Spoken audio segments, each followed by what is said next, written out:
What is up, guys? Patrick from Nintendo Talk here, and we're going to be doing a new segment on this channel, and it is called Planet Nintendo Podcast Afterthoughts. So basically what this segment is going to be, for those of you who may not know, and I'm very surprised if you don't, I have a weekly podcast on the channel. It features two of my good friends, Bobby, the Nintendo Guru, and Joe from Joe After Work. And we do that a weekly podcast. And I feel like whenever I kind of listen back to it, there's always points of emphasis that I feel like we miss. There are certain topics that I feel like we could expand on. And just because of time, for time's sake, we really don't get to it. We want to kind of shoot for that 50 to like 60 minute time frame for the podcast. So I figured I would make another segment on the channel. It's just going to feature me for now. It is going to be exclusive to this YouTube channel. It's not going to go up on iTunes or Dayspace like the main podcast will. So it's going to kind of be an exclusive YouTube feature. So basically, I don't want to make this too long, but essentially it's going to be kind of me gushing or talking about one of the topics that we talked about, and me kind of giving a mini review, like an overview of what we talked about on the podcast. So maybe you guys couldn't listen to the podcast one week and you kind of just want to listen to this snippet, go for it. But I'll mostly be expanding on one of the topics that we have. So just expect kind of me blabbing on about one of the topics. So I really liked episode 13. I thought it was very good. It was funny because we actually had to record it early because all of our schedules did not match up. So we started out with the intro and the holiday wish list, and this is something that I wanted to do. I came up with the first two topics. Usually I come up with the intro and whatever goes with that. And, I figured there was a lot of kids probably getting Switches for Christmas. And this podcast episode might help people, and not even kids, just like people just buying the Switch for whoever. And I wanted to include some of our games, amiibo, accessory, like eShop recommendations. I thought that was cool, and we all had pretty diverse selections, which I really liked. The thing that kind of stood out to me was us talking about the Pro controllers, because I thought that it is a necessity.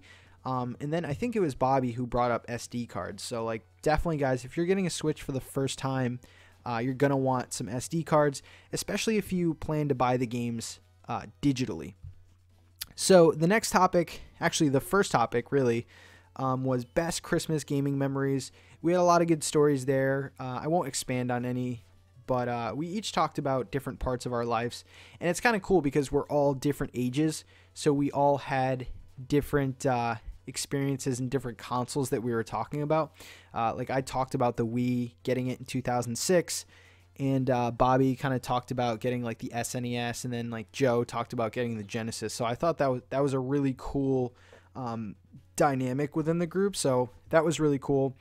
And then Joe talked about a topic that I will get to because that's the one I'm going to expand on. And Bobby talked about what's going to happen with Donkey Kong. I had mentioned a 3D Donkey Kong, but I don't think they were for it.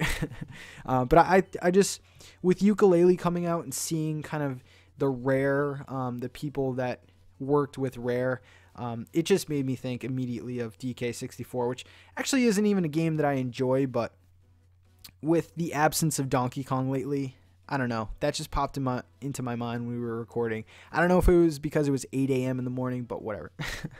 But the topic that I'm going to expand on a little bit, and Joe brought it up, and the reason why I wanted to expand on it is because I had this idea on why I'm playing these games. So Joe's topic was, since you got the Switch, have you found yourself playing games you never thought you'd see yourself playing?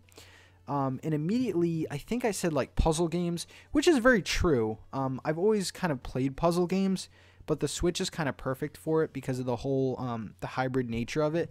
And I'm finding that I'm really liking puzzle games in handheld mode. So I immediately said that, but I kind of wanted to highlight something else that I was noticing here. So I have my Switch in my hands right now, and sorry, you might have heard that. But I want to highlight 3 games right now. Mutant Mudds, Super Challenge in particular, I also wanted to Tiny Barbarian DX, which is a balls hard game, and Slime Sand. Yeah, I think those were the three. So these are all very like 18-bit, 16-bit, very, very difficult games. That's kind of the whole theme in all of this. And I actually think that I mentioned something about this on the podcast, but I really wanted to expand on it.